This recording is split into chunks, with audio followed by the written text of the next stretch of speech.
today we're going to be working on my 1963 Chevrolet Corvair. Now we did a lot of work to this car in 2024, and it's been probably about 8 months, maybe 9 months since the last time we worked on it. And what we did is we sealed the engine. We pulled it out, resealed everything, put it back in, got it running again. And actually, it runs really, really good. The downside is it only runs really, really good for about a half an hour, 35 minutes like tops. And then we start having fuel issues. So it's real bizarre. I've been on the forums. I've tried a number of different things in the past, and none of it has really worked. And we've had vapor lock issues, we've had fuel pressure issues, etc. But I think a lot of that has to do with we do not have the stock fuel system set up. Now, the reason why we don't is because of me. When we first got this car 12, 15 years ago, I don't even remember, we've had it pretty much the whole time we've lived in Florida. It had the stock system in it, but the pump went out, it failed, and so I went to replace it. I didn't know a lot about Corvairs at the time, and I over-tightened the set screw so that I actually pinned the rod that's supposed to go up and down and feed the fuel pump. I pinned that thing, and so when I turned that key, that rod didn't move, and it actually, I thought it bent the eccentric because the most god-awful sound you ever heard started erupting from the engine bay. So it was horrible. When we actually did the teardown and took a close look at it, it ended up the eccentric itself is a super thick piece of metal. There's no way I dented it, but it did loosen it. So it was flopping around down there, and so it wasn't able to actually pump efficiently. And I had to go to an electric fuel pump. And ever since we've done that, we've had some kind of fuel issues. I put the pump in the front, I put the pump in the back, I put 2 pumps in line, so many different ways trying to get fuel to this car haven't worked. In the last iteration that we had, that actually worked for a little while, was a fuel line return. That brought our fuel pressure way down to 2 psi. And it worked, but it wasn't great. And eventually, we're still having this issue. So maybe it's still just another issue with the clickety-clack. I don't know, but I'm over it. I want to take it all the way back to stock.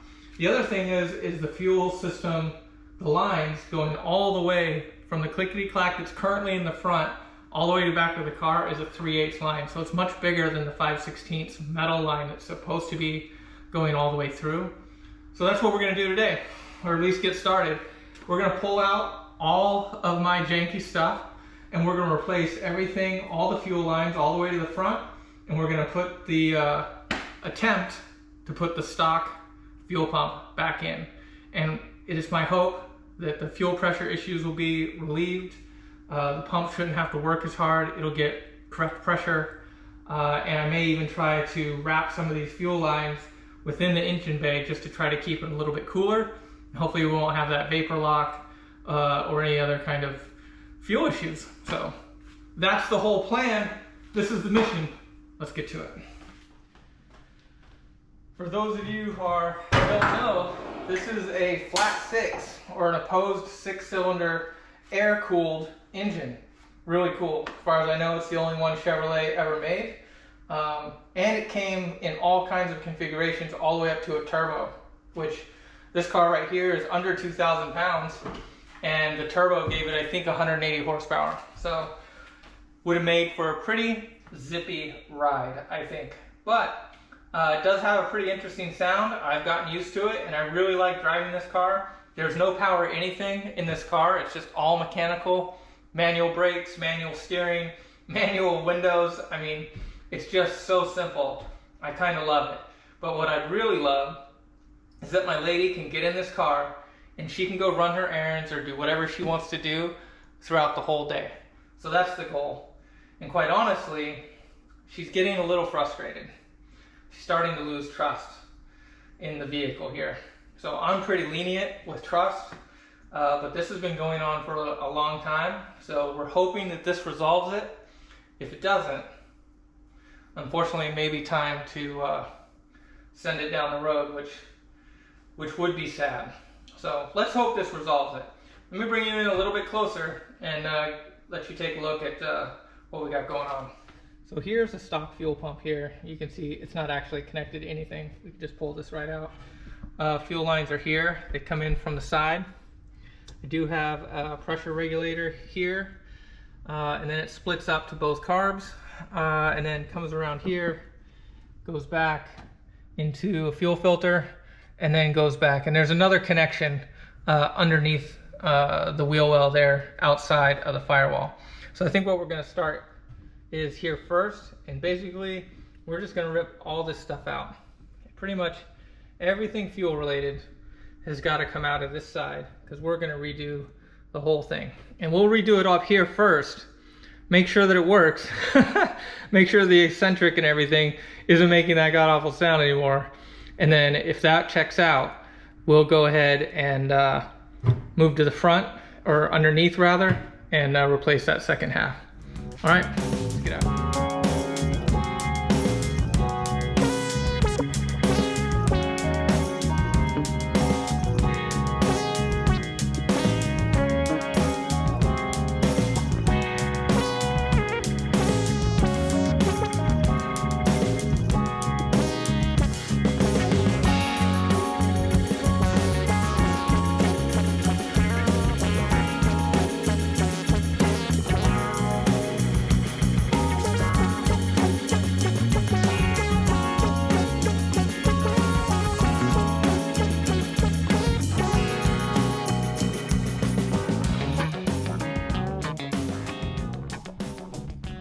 Got everything disconnected there, going out, and over here as well. We've got two lines. This is the old return line that's currently just blocked off, and then this is the brake line, and this is the actual fuel line going to the tank, which we are going to, and it looks like I actually have the old metal line, but I think that that is corroded and bad down the line, so we may replace that, I think, but at least we'll have a good pattern. But for right now, I think what's next is we'll end up cutting this back a little bit, because I would like to have a fuel filter right up in here before it goes into the engine bay. That would be nice. So we'll see if we can fit that somewhere in line, and then yeah, we got to start taking a look at lines going from here to here, and this whole setup here has to get built. So let's go take a look at that.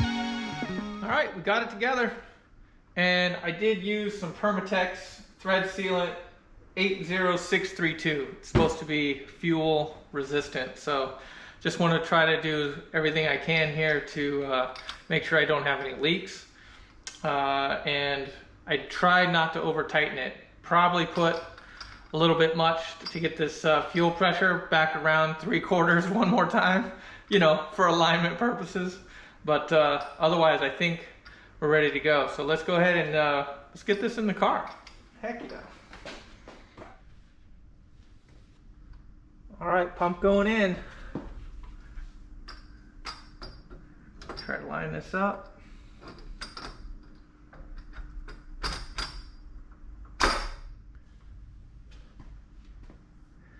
Hopefully that's our guy.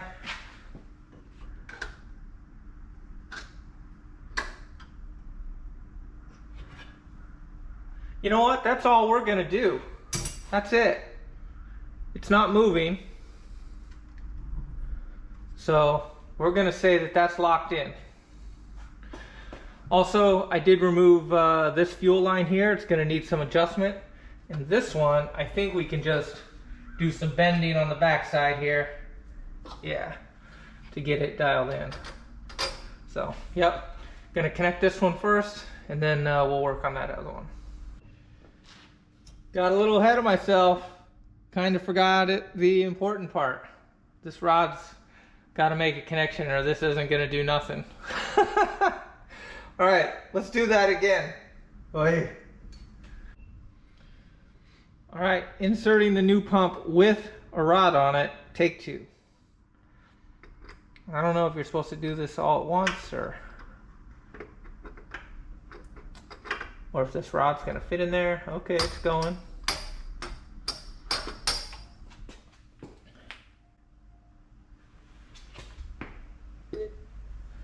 Oh, it's pumping. So it is in position to actually pump. Might make it harder for me to get this actually in position. May have to turn the crank. I don't know, let me think about this for a minute. I'm just gonna turn it clockwise and see if I can get this to go down any lower.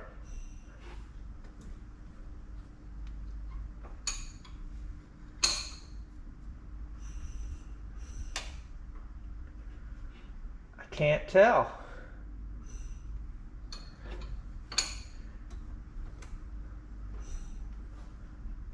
I think it's going up. All right. Just keep rotating. Okay, now it's going down.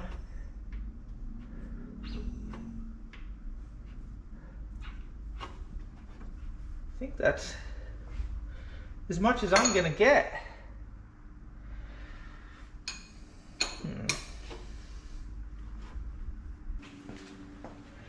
All right, drew a little line so I can at least see where this hole is.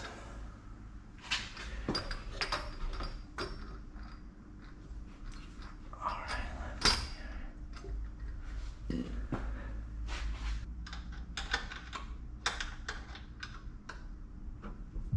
1,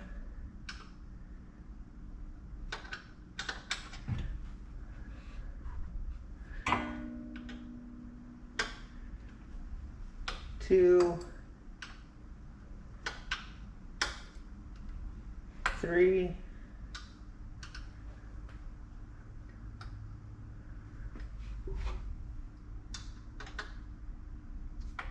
4. All right.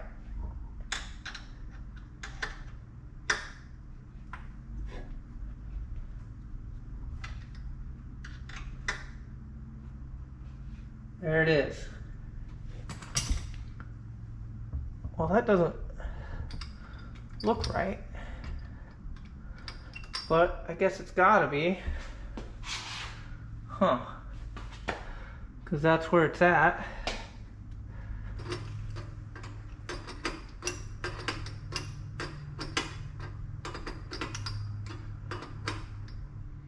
Alright, I've got this side hooked up, but you can see how far off I am right here. So I think what I'm going to have to do is I'm just going to exaggerate this bend so I can swing this back this way, and then we'll just we'll bend it a little bit more up here. So let me try to do that a couple times and see if we can't get this thing to fit. Alright, so I think I have this bent and it's workable now, but before I install this permanently, there's one more thing I want to do with it. This right here, I feel like is like a heat zone. For whatever reason, this alternator just gets so hot that you can't even touch it. Maybe there's something wrong with it. I don't know. But I'm gonna wrap this in something and see if we can't keep some of the heat off of this. So let me try something and then we'll be right back. All right, this is what I've come up with. I just grabbed some, I think this is some sound deadener, double wrapped it, and added some zip ties for good measure. Hopefully that'll just keep a little bit of the heat off of this. I don't know. We just think of stuff and try it. We'll see how it goes. Let me get this thing installed and should be ready to rock here.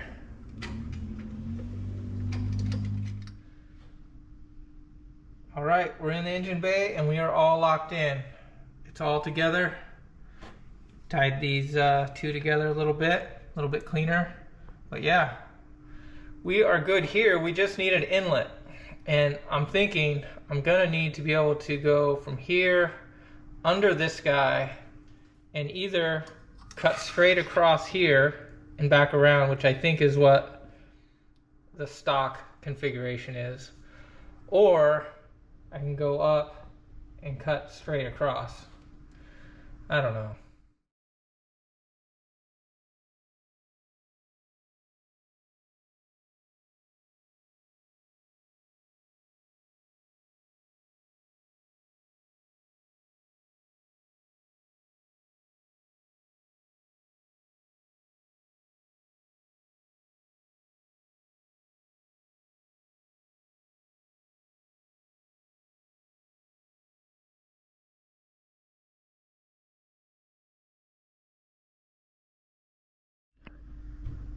All right, we finally got that tweaked, bent, and dialed in, I think. I've double checked all my clearances here. I've tightened everything up. It comes around, come across, does not interfere with the linkages or the spring or anything.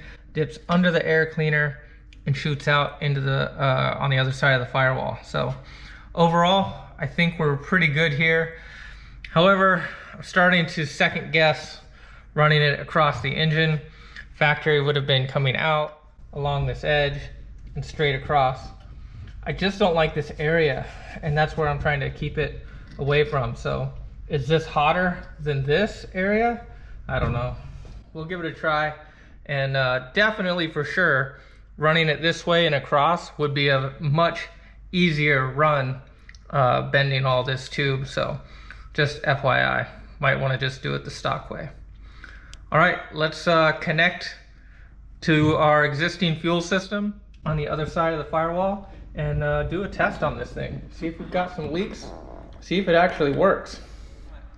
I think for this test, what we're gonna do is we're just going to cut it right there, attach it, and see if we run this test. Now, when we go to phase 2 and we start replacing this line and get this or something's replacement for this back online, I will put a filter right here.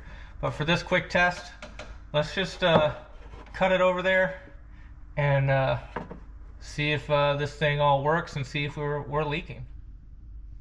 I know, I said I wasn't gonna put a filter in. It just kind of happened that way. I don't know what to say about it, but it's in. So let's start this thing up.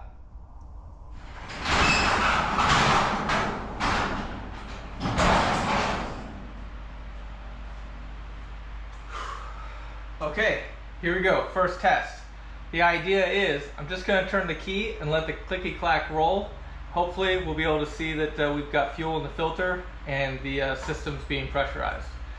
Once we see that's going to happen, this thing usually fires right up, like bam. So actually I'm starting to think maybe I should turn the crank now that we have the fuel pump in and everything is solid. Maybe I should just manually do the crank one full turn and just make sure that there's nothing binding or anything like that, because last time I did this it was horrible. There were some pretty gnarly gut-wrenching sounds and the fuel system didn't work for a decade. So all right, quick timeout. I'm gonna roll that over by hand one time before we actually start this thing. Let me do that. All right, I did it. It did rotate. And I have to admit, it did get a little tighter, and then it loosened up, started getting tighter again. So I think it's okay. It's gonna have a little tension when that thing is pushing that pump up. But I don't know. There's nothing left to do but try it. So let's turn on the clicky clack. I can hear it pumping. Let's check see if we're getting fuel.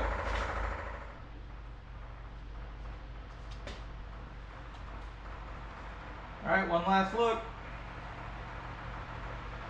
Look for leaks. Let's do it.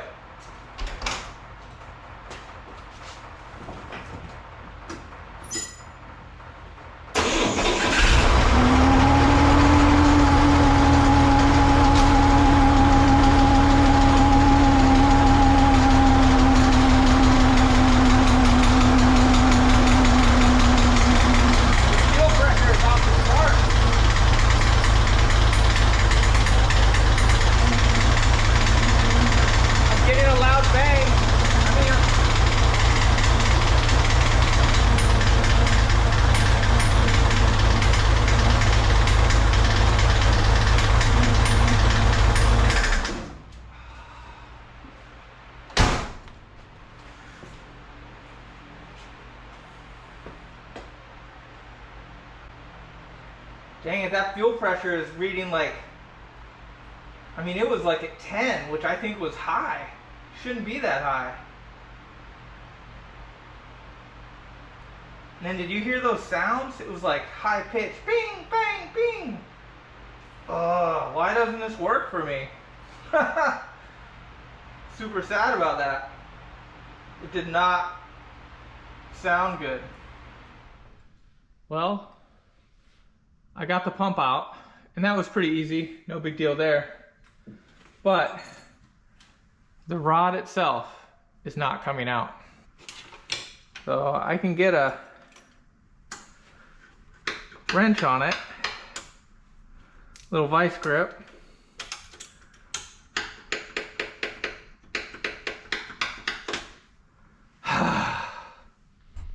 But no dice. It's not coming out.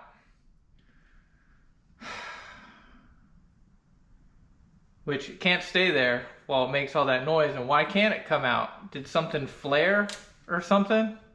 You know? Which is something I want to look at. So we're now looking at a teardown. That really means to get that cover off, I got to take the alternator off. And that's really about it. So it's not that big of a deal, but getting that alternator off is still a huge pain in the ass. The belt's got to come off, the tensioner, things of that nature. And we got to hope that we don't totally wreck the gasket when we pull it off.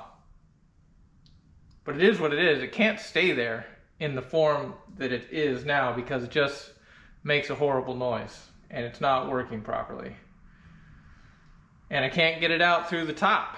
So we're going to have to do the needful here. So I'm going to reset my mind and prepare for this. And we'll be back when I'm ready. Dang it!